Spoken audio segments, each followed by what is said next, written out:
Hope so. Good. We'll be up here in a moment.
And welcome back.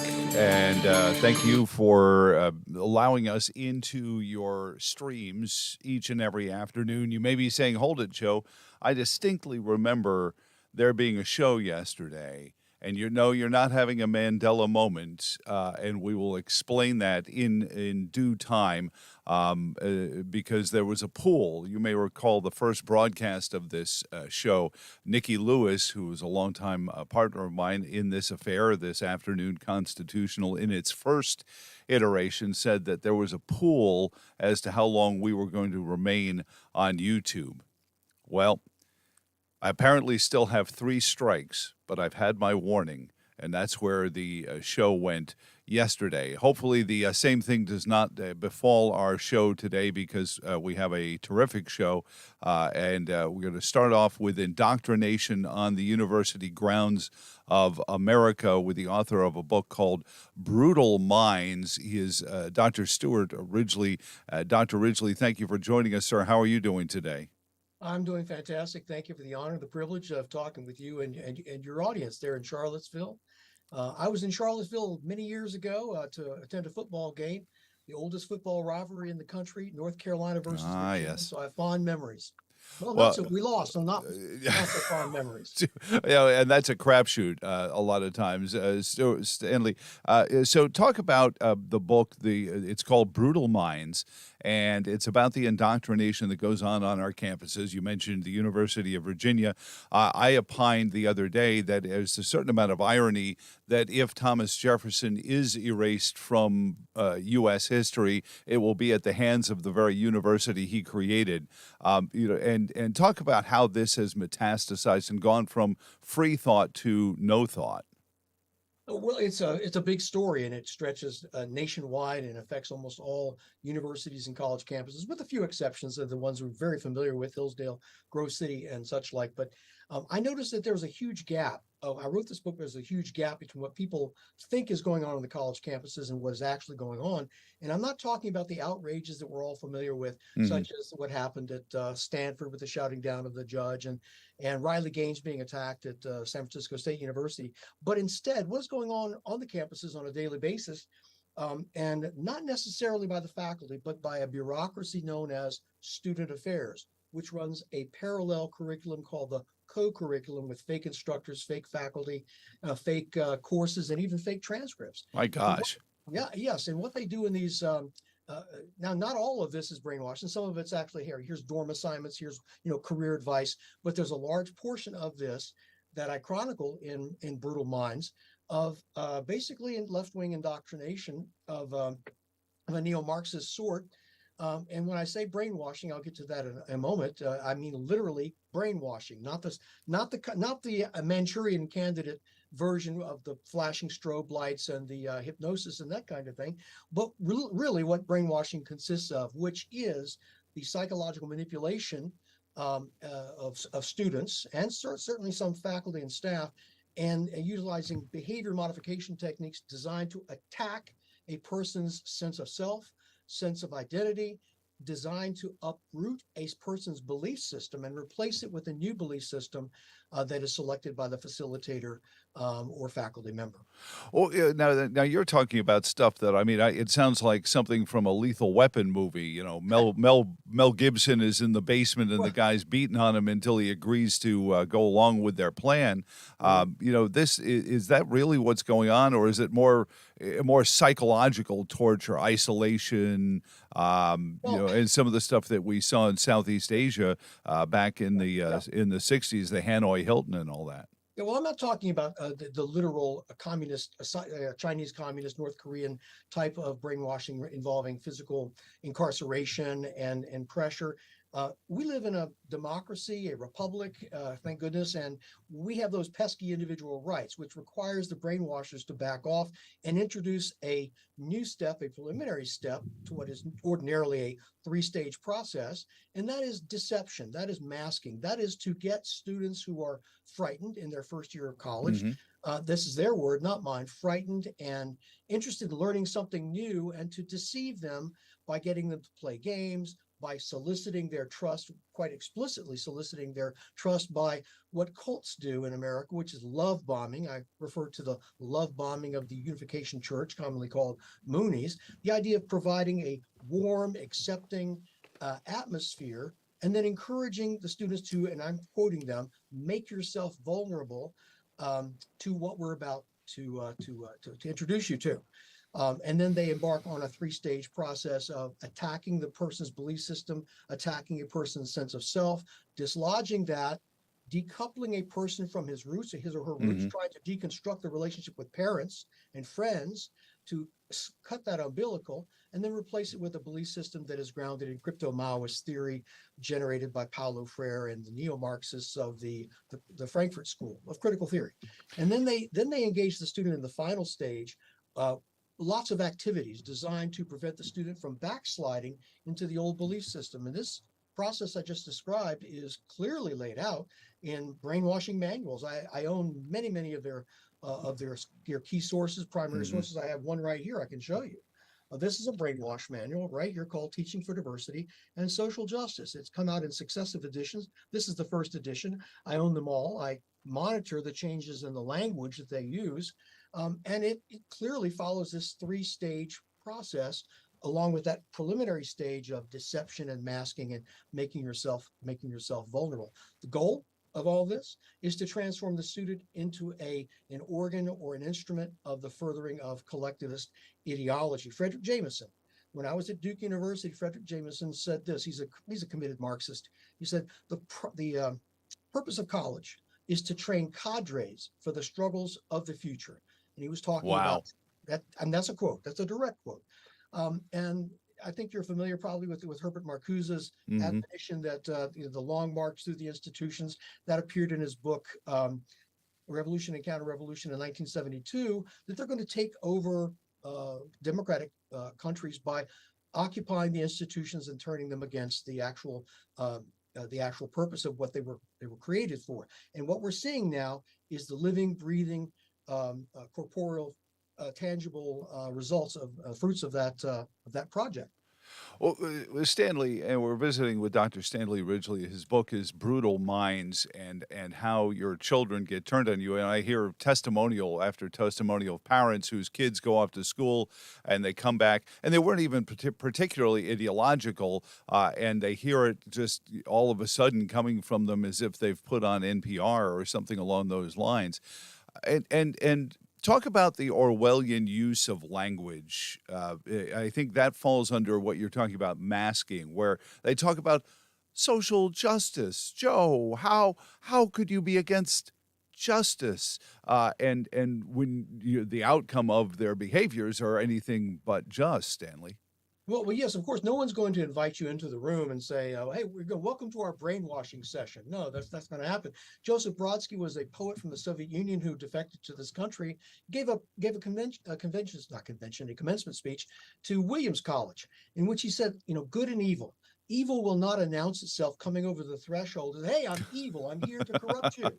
They're not going to say that. No, they're going to welcome you in with this Orwellian language of. I'll give you an example. The Moonies use the terms, "We're inviting you into our cult." Well, we're inviting you into our church with peace. The goals are peace and unity.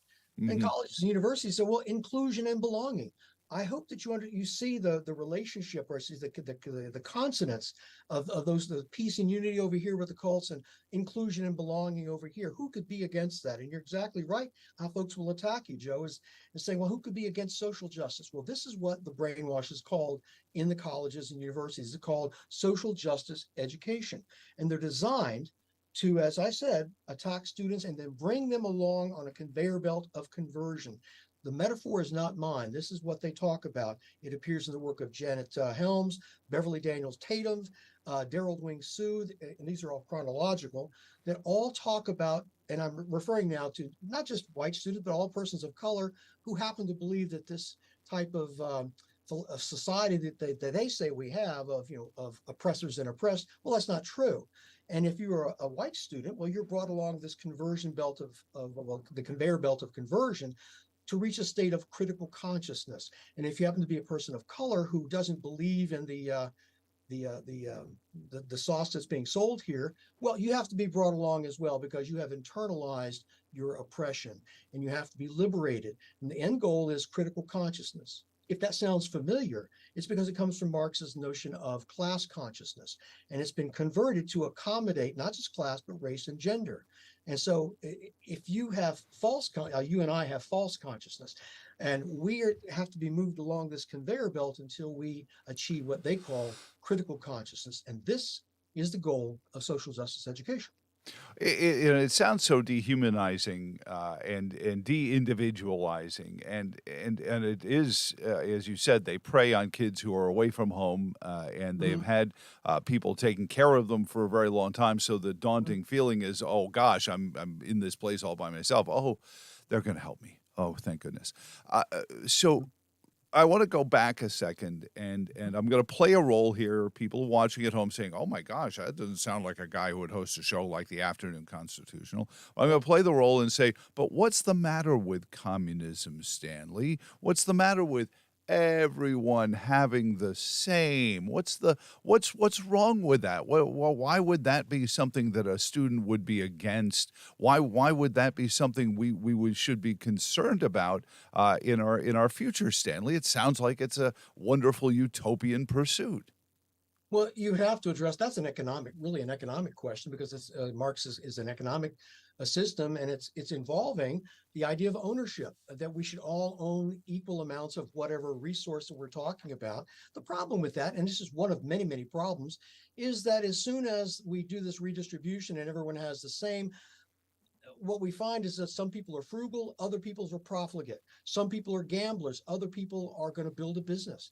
And so what you have after about a year is that there's this amazing disparity in wealth, because Joe is frugal and Joe is going to build a business, and I'm a gambler and I'm simply going to gamble my money away. So I'm going to call for another redistribution at the end of the year to get the fruits of Joe's labor and get those redistributed to me. The second major problem is it reduces the incentive to actually do anything. Everyone, and it was Frederick Bastiat, the economist, who said the government is the great fiction whereby everyone seeks to live at the expense of everyone else. And Hmm. what you just described is a system of, or economic system of everyone trying to live at the expense of everyone else.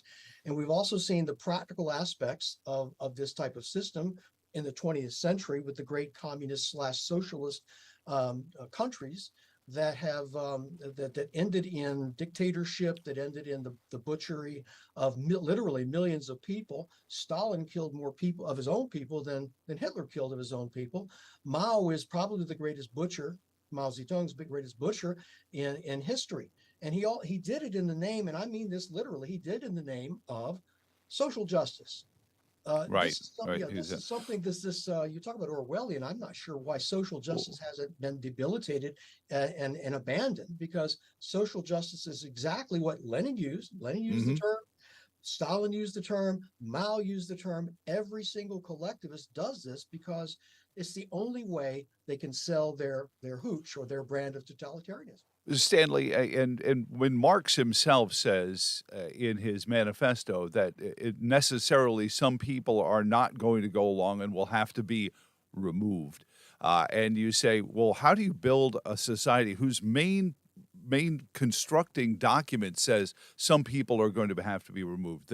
The social and economic structure of pure Marxism, which says nobody does the same job twice. We will have different assigned jobs by the central planners so that nobody develops expertise in anything. I think one of their failings is that they don't follow this rigidly. They still, these college campuses will pat people on the back and they'll say, oh, and that always becomes the fatal flaw I see in this, is that leads to so many of these body bag accounts, is that they won't say it publicly. I guess maybe they just don't think it's politically correct to say, yeah, we're going to have to get rid of a few of you if you don't go along with it, or if you actually think your hard work requires you to get more than I do.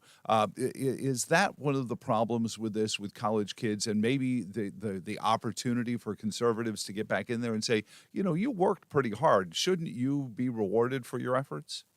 Yeah, well, equity is one of those terms that we hear an awful lot about, and I think it's the idea that the participation ribbon comes to college. The Hmm. idea I define is, look, you need to work for what you get. That's my idea of equity. Okay, and I kind of turn that around if anyone asks me about it. But what you described is the idea of a subterfuge and not utilizing the actual language is part of the problem of not our problem, it's probably Hmm. their problem Right. of marketing this program, because it is neo-Marxist. It is neo-Marxism writ large. It's critical theory. It's a program that emerged out of the Frankfurt School of Critical Theory. I'm not going to get into that, but it is pure neo-Marxism. Now, education schools on college campuses have adopted this Marxist, neo-Marxist way of education. And so, but they can't say that. They can't say that. So they found a third world front man to market their Marxism. And the guy's called Paulo Freire. He's a Brazilian educator from the 1970s and 80s. And so he's a crypto Maoist. He was a Maoist. He was an admirer of Mao Zedong. And he addressed the issue you just talked about. He was a friend of Che, literally a friend of Che Guevara, friend of Fidel Castro. And he said, this problem of what do we do with the people who don't believe in what we are propagating here. He said Lenin and Stalin decided to shoot the peasants. It says Mao Zedong, this is Paulo Freire saying, Mao Zedong came up with the quote, the most genial solution of the century, re-education, putting people in re-education camps, establishing revolutionary universities whereby they will be shown the error of their ways and will emerge from these camps with a new consciousness. So that was the solution that Paulo Freire and came up with. And as I said, he's a great admirer of Mao Zedong's educational theory. Wouldn't it be something, Joe, if people realized, that American education schools are infested with Maoist education theory? That would be really a revelation for a lot of people. And I think that That's what I talk about in my book, Brutal Minds. Well, and again in the book, and we're going to wrap up here in a moment. And I appreciate it, Stanley. But the Maoist viewpoint. I mean, we see it. We see what's happening in China. And yet these kids seem to think it's a good thing. Are there enough independent minds? And what should a parent be doing to stop this from happening? How should they build up their kid before they go to school, aside from choosing the school better, to avoid this? Well, the idea is to arm you. You know, we could wait 10 years from now for the reform to kick in, but that's not what parents want to hear. What can I do right now? Just as you've said, my book has the final 2 chapters has a long list of what you can do, both in the long term and right now, especially for students to gird themselves against the threat situations they find themselves in. I give you a list of tells. Here's how to figure out, or here's how to recognize when you're in ideologically motivated brainwash session, and here's what you can do to opt out of it. Here's what you can do to emasculate the facilitator, so that facilitator has no power over you, and you'll hope, you'll emasculate, neutralize that facilitator until that person can be identified, retrained, or if necessary, removed. So there's an awful lot that parents, students, donors, alumni, faculty, and staff can do to repel this, to reform the university today. Uh, And return it to. Yeah. Well, and that's what we need to fight today, and we need to fight long term. Guys like Bert Ellis at the University of Virginia standing up for it as well. Stanley, where can people get the book? Is it Barnes and Noble and places like that? oh, yes, indeed. You can order it on Amazon right now, right this second. You can go to Barnes and Noble or wherever fine books are sold. Well, I And appreciate it. you can also go to my website, brutalminds.com, and review the material that's laid out there. Well, you read my mind. I was going to ask you that, but that's the equity education I've had. I appreciate it, Stanley, as somebody who has stood toe-to-toe with Ibram Kendi by myself with 12 other people who were supposed to be helping me. I appreciate it. Tribalism has to be fought, and I appreciate everything you've done for it. Thank you so much. Keep up the search for the good, the true, and the beautiful. Stanley Ridgley, and it's brutalminds.com on this edition of the Afternoon Constitutional. And I appreciate you being there and joining in with us. We're going to talk with the folks from Americans for Prosperity coming up in a moment, and I hope you can stick around for that. But I wanted to spend a moment and address what happened with yesterday's program, and this is just between you, me, and the four walls. If YouTube finds out about this, I'm blaming you. YouTube sent me a little love letter today saying that your content has been removed, and it had been removed because I apparently had violated their community standards. Community standards are a wonderful thing that they tell you about in places like, well, Beijing, and where my social credit score was not as good as it should be because we had engaged in a conversation with Dr. Paul Marek from the Frontline COVID-19 Critical Care Alliance. And I apologize for that. And if you are looking for it, you're not going to find it because they took it down. And they have, and I don't know if I can get it back, but I will do my best to get it back. And hopefully we can find it and bring it to you because it was a wonderful interview, and I apologize that it is not there for you anymore because I know folks were looking for it and they were hoping to find it, but they have taken it down at YouTube because I violated community standards because we talked about doctors treating sick people with readily available medicines to make people better again. And I know that sounds crazy. I know it's a crazy thing to think about that somebody could possibly be against that, but they are. And I challenge anyone who did watch the program yesterday to find that salacious part of the broadcast that would cause YouTube to take such an action against us. Now, we are for those who are wondering. And again, don't tell YouTube yet. We are efforting. We are putting together a Rumble channel. It's not, and this is where YouTube gets you because it's easy at YouTube. The alphabet folks make it point, click, drag, drop, and you're in, and oh, you've got a TV channel. It's a little bit more complicated with Rumble, so we're going to get a Rumble channel together, and we won't have this problem anymore. But bad form on me because we didn't save the video so that I can post it somewhere else.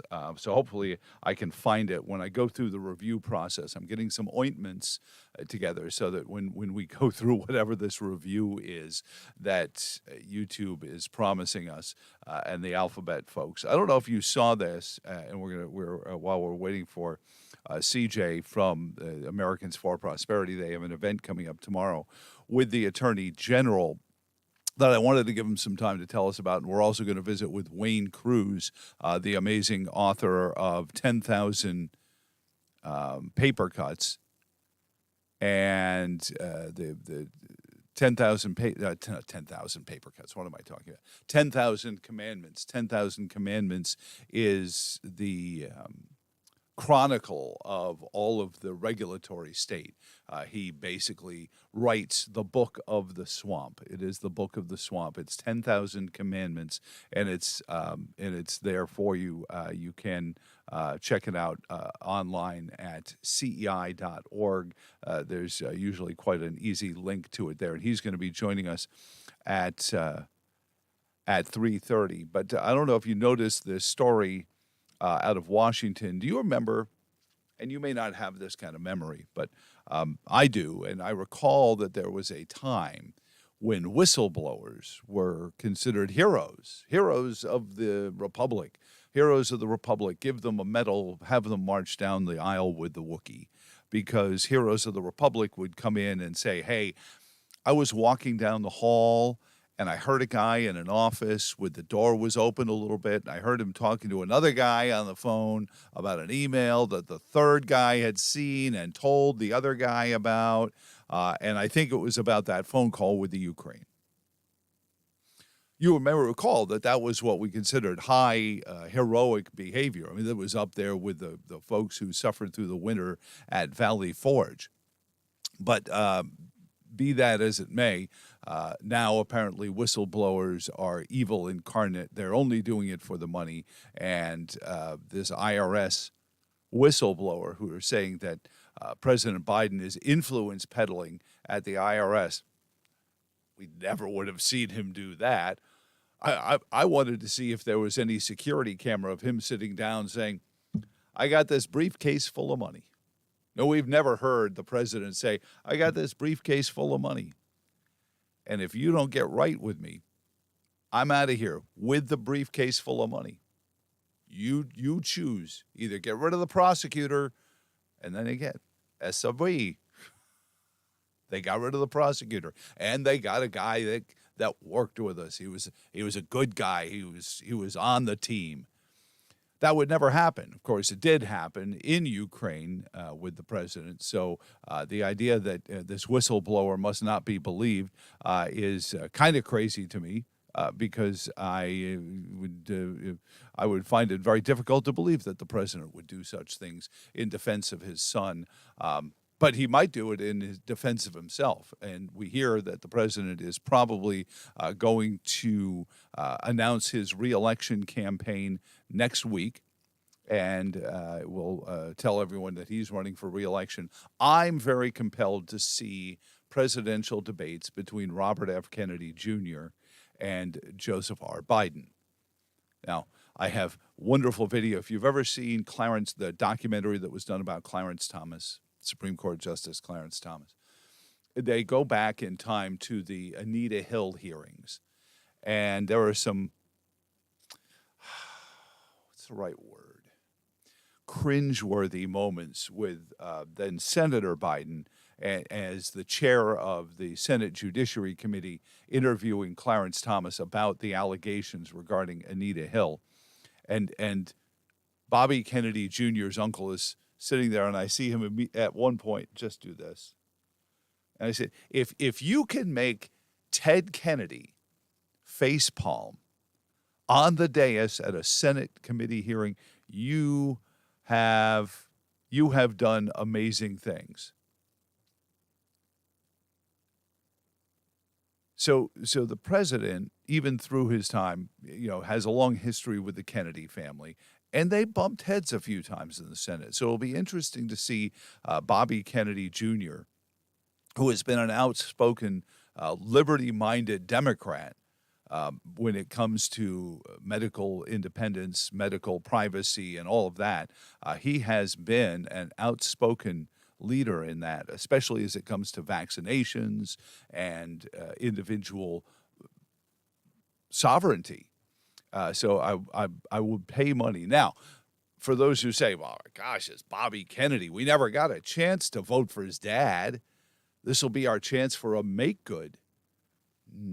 See, the Kennedy Guild has warned quite a bit, and there were two Kennedys in, I think it was 2000's election cycle, two different Kennedys running for different congressional seats in Massachusetts.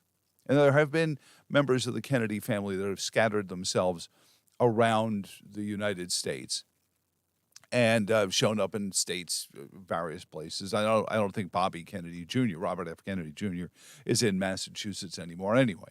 But these two cousins, one of them actually still carried the surname Kennedy, ran for Congress in the 2020 election and lost in Massachusetts. Read my lips. A Kennedy, named Kennedy, lost in Massachusetts. So that's how you know how far the Kennedy Guild has come off, and that it's not this isn't Bobby and John's Democratic Party anymore. But I will watch the debates between President Biden and Robert F. Kennedy Jr. with great interest. If that's not the only one, I don't know who else might be in there to debate with him. Certainly the debates between President Trump and all comers in the Republican side will be an interesting affair as well. Somebody brought up a poll. It was the Daily Consult poll, and they brought up the fact that President Trump had 56%, and Ron DeSantis, who hasn't even announced he's running for anything, only had about 22% or so. And I went back to 2015, same poll. A lot of these polling agencies still around. I was curious to see at this point in 2015 what President Trump had been polling, and President Trump had a whopping 1% in the poll. So it was interesting to me that they were talking about how far ahead President Trump was in this. It was Jeb Bush who was way ahead in the same Morning Consult poll many years ago. Joining us now from the Competitive Enterprise Institute is the great Wayne Cruz, author of 10,000 Commandments. Wayne, good to hear from you again. How are you doing, sir? Wayne? Yeah, I'm doing great. Thank you for having me on. Not at all. I appreciate it. Now, they told me audio only. Is that because you're in an undisclosed location for your safety? No, I'm on video, so you can see me if you. All right. No, I didn't want to file. I've been traveling. I had my stuff disconnected, but I'm on here now. Oh, okay. Well, because I was concerned that I didn't want to violate any trusts that I had with CEI, because they would find me and hunt me down. It's good to see you again. It's great to see you too. He is the author of 10,000 Commandments, as I said. Now, we want to get into the president's Santa Claus budget proposal and the Republicans who aren't necessarily Santa Claus, but they're not Krampus either, Wayne, with their budget proposals and this looming battle over this debt ceiling that's going to come due, I guess, later on next month. First off, let's go into the president's Santa Claus budget. He just announced today, now he's invented a whole new agency, the Presidential Office of Climate Justice, that I imagine they'll hire a bunch of police officers for as well and go after people who say, oh, I don't know, hey, do you have any data that backs up these climate claims or anything like that? The president's budget sure looks like you're going to have to change the name of your book to the 100,000, the 10,000, tens of thousands commandments. So what is your analysis of it? Well, one thing, we talked about the regulatory state before, and the Biden administration has added a lot of new programs that he calls whole of government. He has a whole of government program on equity, on climate crisis, on digital currency, and a new program on environmental justice, as you saw. Did we lose our connection? No, you're still here. It got a little dodgy there for a moment, but I flashed back to the good old days of that TV show Max Headroom. You got it, did that for a moment, but then you came back to us, Wayne. But so the president's budget kind of doubles we down. Can go to. So we'll get back to Wayne in a moment and talk about the issue. The issues with the president's budget and how it is creating a much bigger gap in the funding, but also creating more bureaucracy. And remember, there was this little document that was written by this guy from Charlottesville some time ago, and he talks about in this list of abuses and usurpations, he has created a multitude of new offices, sending forth officers amongst us to eat out our sustenance. Wayne, that was the Declaration of Independence. That was 250 years ago. It certainly seems like Washington has forgotten what King George was doing. Well, that's right. Here's what I think might be the situation. With President Obama, he talked of the pen and phone, and the situation we're in now is Biden has taken this a whole lot further, Joe. He sees the federal government as capable of advancing a number of ends, and these ends are radical progressive ends. You have to put it in perspective. I was hoping that the Republicans, with regard to the debt limit, would say this, unfortunately, the debt is now one of the only institutions remaining that we can use to force the government to downsize. Instead, what we got in the compromise, and there's good and bad here. They stopped the student loan, but potentially they're trying to stop the student loan bailout. They're trying to stop a lot of the green subsidies and things of that sort. They hope to freeze spending at 2022 levels, but by doing that, cut domestic spending back to about the 2019 levels. But Joe, by that time, the federal debt was already well over 20 trillion, and even under the new markers under the Republican agenda, we're going to be back to a $33 trillion up to a $33 trillion debt in only a year. So they're trying to do what they can. They always say this, you do what's possible. But Joe, there's got to be something that's much more aggressive in terms of framing a downsizing agenda for the federal government. This new budget proposal, while they do the freeze, while they try to cut out some of the student subsidies, and they even do one of the good things in terms of regulation, in terms of the so-called REINS Act, which stands for Regulations from the Executive in Need of Scrutiny. They will require that Congress approve the major rules. But you know as well as I do, once that proposal gets over to the Senate, that piece is going to get cut out. So they need to have provisions in there that are fallback provisions in terms of regulatory reform, because you can you got the fiscal budget of over $6 trillion a year now, not even in crisis time. Back in crisis time we hit that, but now we're out of crisis and we're still in that kind of a situation. Right. But what needed to have been done was to recognize the spending budget and the regulatory budget, so to speak, are kind of integrated. I had hoped that when we this budget deal, they would do something that Senator Mike Lee had proposed a couple of years back, where he said that any new any increase in the debt limit would also have to be met with a decrease in the regulatory budget. So you would cut the regulatory agencies' budgets way down and things of that sort, which would make a huge, huge impact. We didn't get that.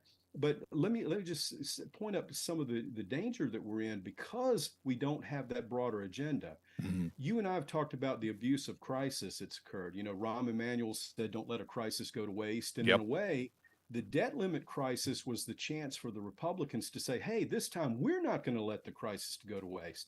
This time we're going to be the ones doing the lockdowns, but rather than locking down the economy, we're going to lock down some of these governmental outrages." So I still think we have a lot of debate to do on that. But I fear, and you brought up the earlier press executive order that came out today.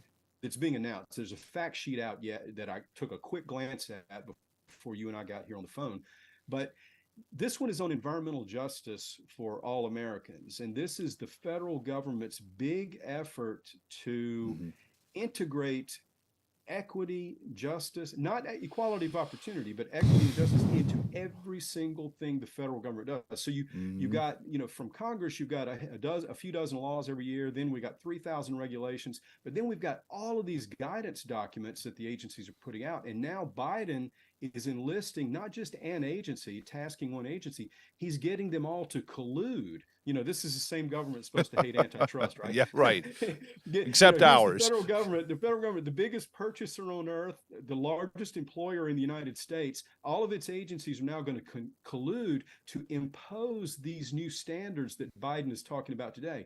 What he's doing things like is very, very, it's almost sinister in the way they're loosening the definitions of what gets declared a disproportionate impact. Oh my gosh. What some private activity is from earlier executive orders. So this stuff kind of builds up on itself. So he's loosening that. He's building, you can see in these construction projects, all of the new interventions that are coming from the Rescue Plan, the Infrastructure Act, the Inflation Act, the CHIPS and Science Act. You might remember with respect to the CHIPS and Science Act, guess what? If you want to build a chip fab, you've got to open up these new childcare services in your company. That's not in the legislation, but you and I have talked about this so-called regulatory dark matter, and he's building this kind of thing into the federal government. And Joe, he can push this stuff because the federal government's contracting and procurement now, you're talking about over $600 billion a year.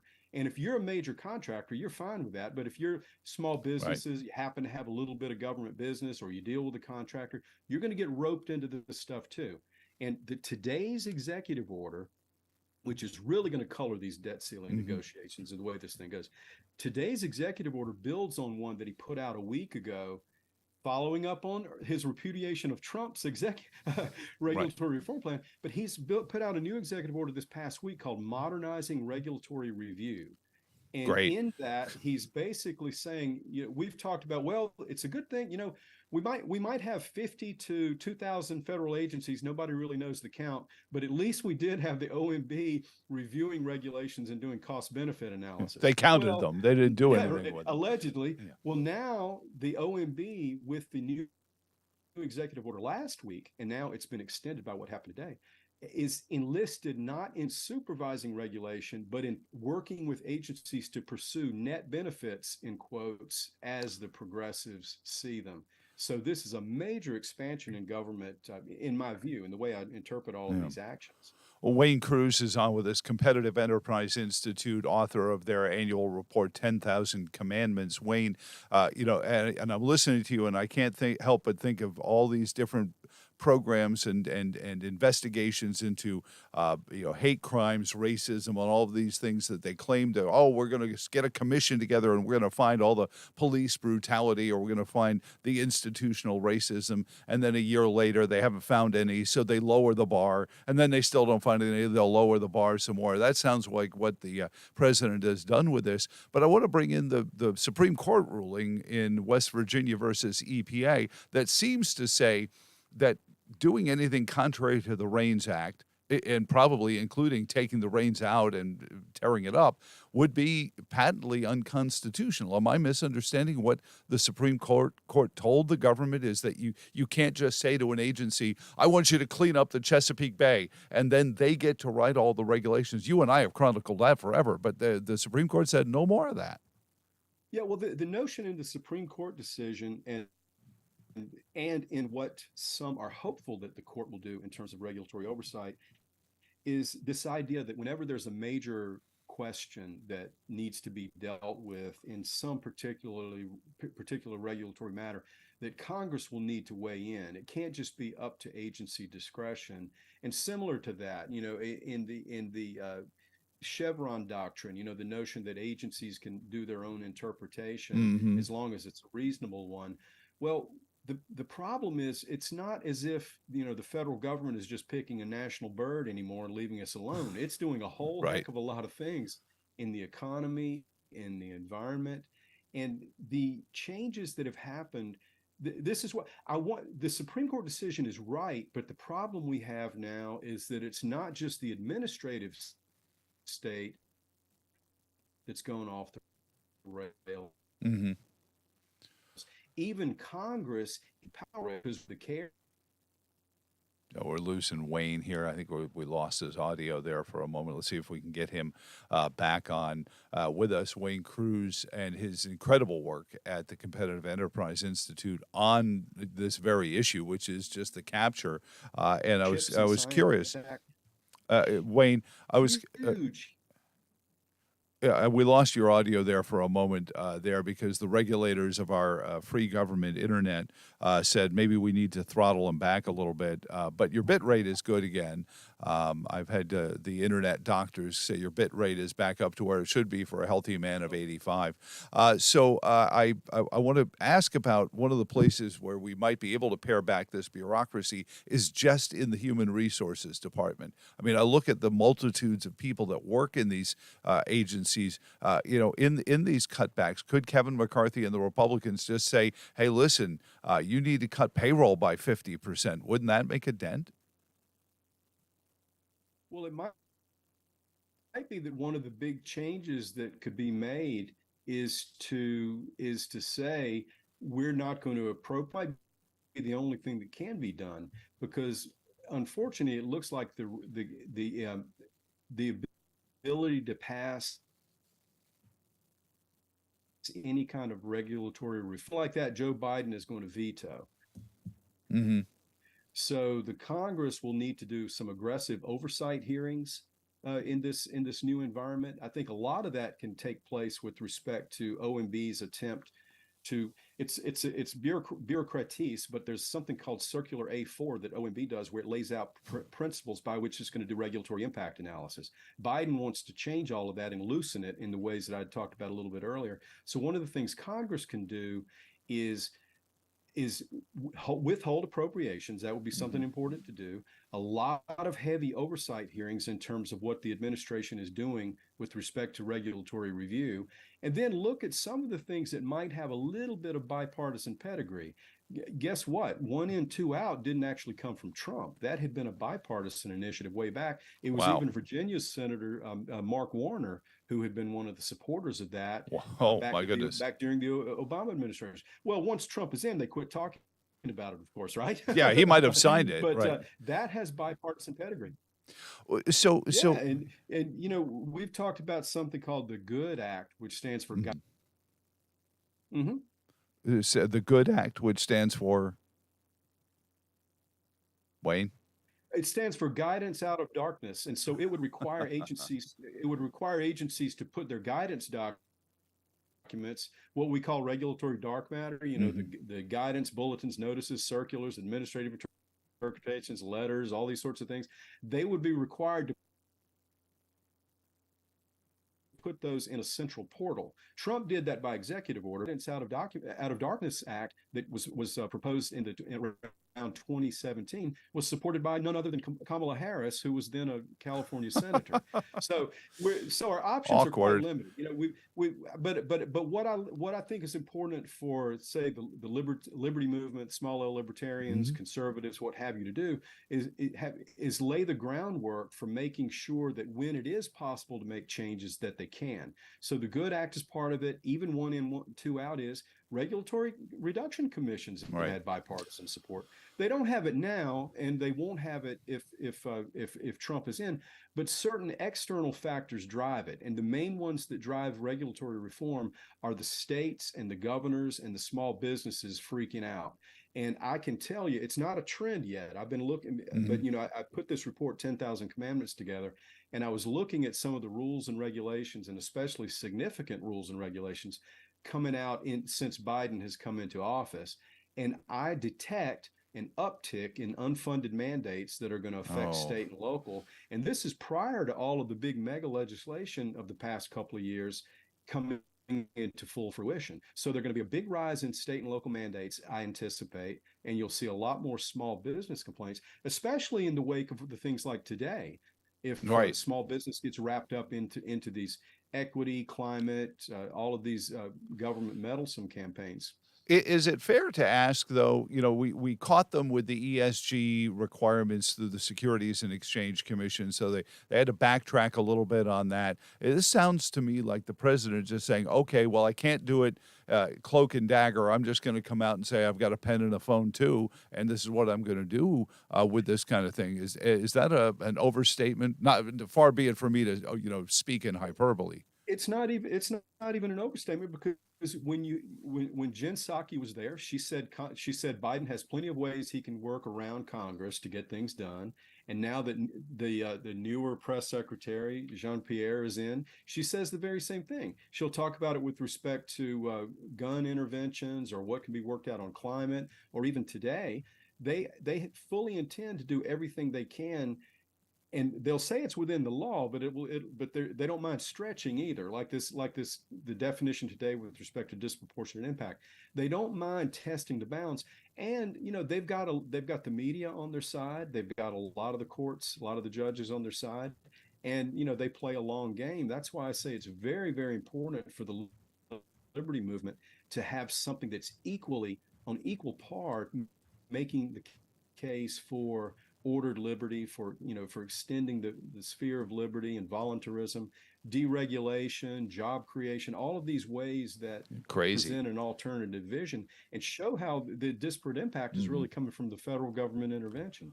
Well, it's unsustainable, to use their double point scoreboard, because we're looking at this debt, we're looking at this deficit, we're looking at the inflation, and we understand that it's a spending problem, not a taxing problem. They're getting, I think, in the area of $5 trillion in tax collections.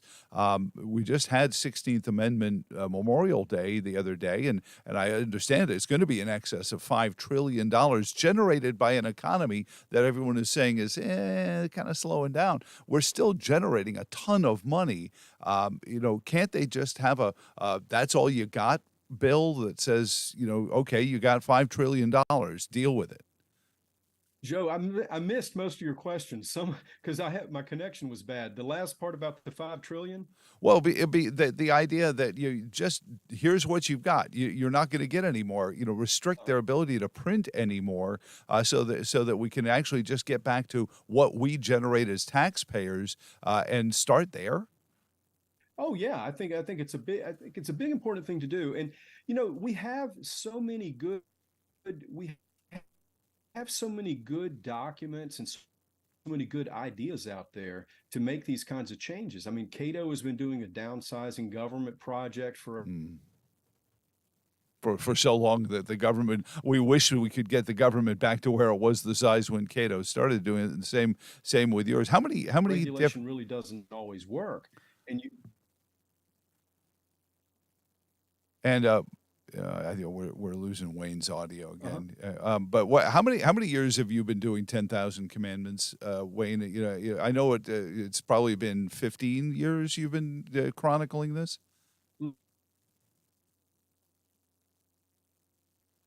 Yeah, he froze. It's been longer than that, Joe.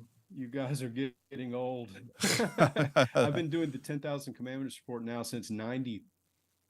Oh my gosh, and so I think that if we could only get the government back down to that size. We're going to let you go, Wayne. It's degrading pretty badly here, but I do appreciate your time, and we'll reconnect again as time My goes. apologies. Next, I'll update my Well, apologies. Thanks, Joe. Thank you so much for having me. Yeah, don't worry. Mark Warner says we're going to get government internet for everybody. So it's a long, That's right. that certainly will make it all better.